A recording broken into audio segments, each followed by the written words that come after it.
that's been said already. Aside from the washes he's talking about, it washes across the road, two places on Bradford Road, in the length of the property that touches the road. And it washes across Strata Road in two places.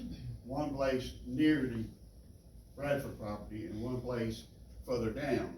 Matter of fact, it's been underwater all week this week on Strata Road.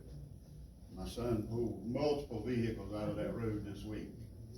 We've come to learn to live in that area and accept how things are, because you can't get those things changed. We have not been able to from up until this point. We've called the county. Johnny Neeson gets dirt poured in front of his house multiple times a year, because he only lives less than 100 yards from the stop sign, and he can't get to the stop sign with his truck to go to work. So to say that water doesn't impact this area is crazy. I'm just going to say it right out. Talking about the sediment in the area, not the river. We called well drillers and said, hey, can we get some wells put down? We need the cheapest well possible. We don't put shallow wells down in that area. Don't put mid-level wells down in that area. Might could get away with a mid-level well. Every well driller I told me the same thing, that only put deep wells in that area. That tells me something about the way the water stands in the area and the runoff and things. Because if they won't put the shallow wells down, there's a reason. Okay? From the very beginning, there's been something strange about this, because somebody sent me an ad in the paper, a picture of something in the paper, said John and Tanya's subdivision was approved.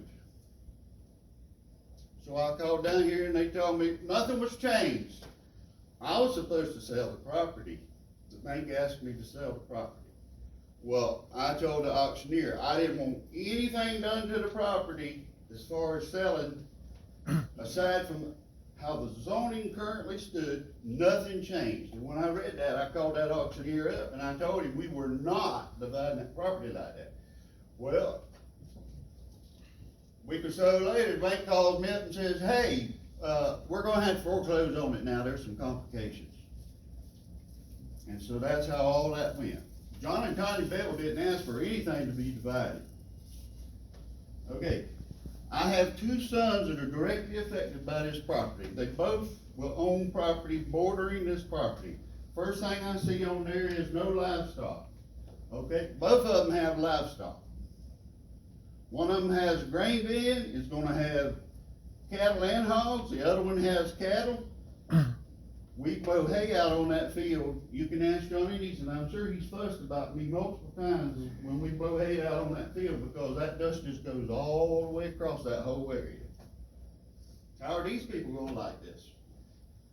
How are they going to be affected by we're surrounded by pecan orchards.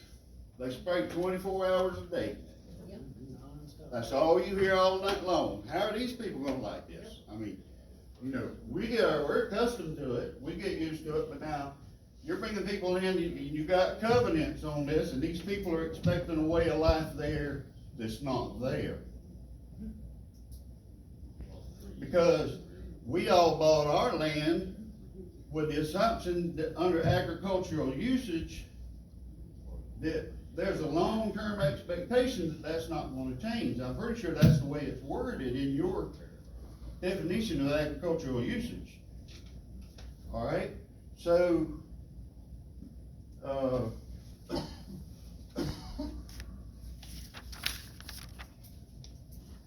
think this 2-acre thing, looking at it like the engineer talking about the 2-acre thing, and we're only affecting 2 acres at the time. I think this whole thing is just a loophole.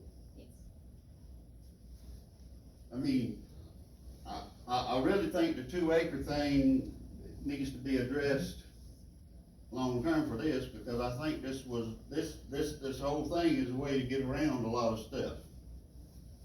You go 5 acres. I guarantee you there's water standing on the Quinn place today. 2 to 4 inches. I guarantee you. I'll bet anybody here. I drove by it on the way in from Jacksonville. Now, I started to stop and go, but there were trucks there today, and I wasn't gonna go on the property, but I can promise you, and I bet you any amount of money, there's water standing on that property, and that you couldn't drive across the back of it. Now, that water, it sits there, it is not run, except on extreme occasions, it will run across the back of my son's property and go out beside Johnny Neeson.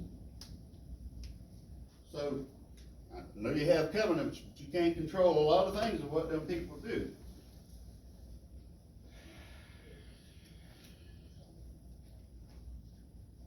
There's nothing in the area like it. Nothing. And when I owned the properties, I did not go to the ACS office and have them to designate some of my land because I knew it was too wet and I knew they were gonna tell me I couldn't do nothing with it. The only land on that property that is designated and has bases and crops is the parcel that he bought on Bradford Road. And so, that being said, that is truly agricultural land. The surrounding land is too wet. Like I said, I did not go to them and ask them to designate it for me so that I could get any government or farm usage benefits from it because I knew they were gonna tell me I couldn't do nothing with it. The last thing I'm gonna say is, and I know I'm gonna have some people mad at me when I say it. This goes through, get ready. Matthew owns the most valuable piece of property in that area as far as development. It's surrounded by 3 roads, 2 of them major highways paved, and one of them I suspect if y'all do this, you're gonna have to look at paving it. It borders 2 counties, it's high and dry. You can get ready for 30, 40 more houses. Are you ready for that? Because I'm gonna do my hardest to talk him into that, and we're gonna move somewhere where agricultural land is agricultural land. Now, as far as the septic tanks, my wife and I put down a septic tank recently. And the closer we got to that property, the more he said we would have to do to put in a septic tank. So I told him I wanted to put in a septic tank, the cheapest place for me to put it. And he went all the way to the very southernmost part of the property. The furthest away from the property that he's talking about developing than you can get. Now, I don't know what happened with all that, but my time's up, I'm sure, and I'm sorry.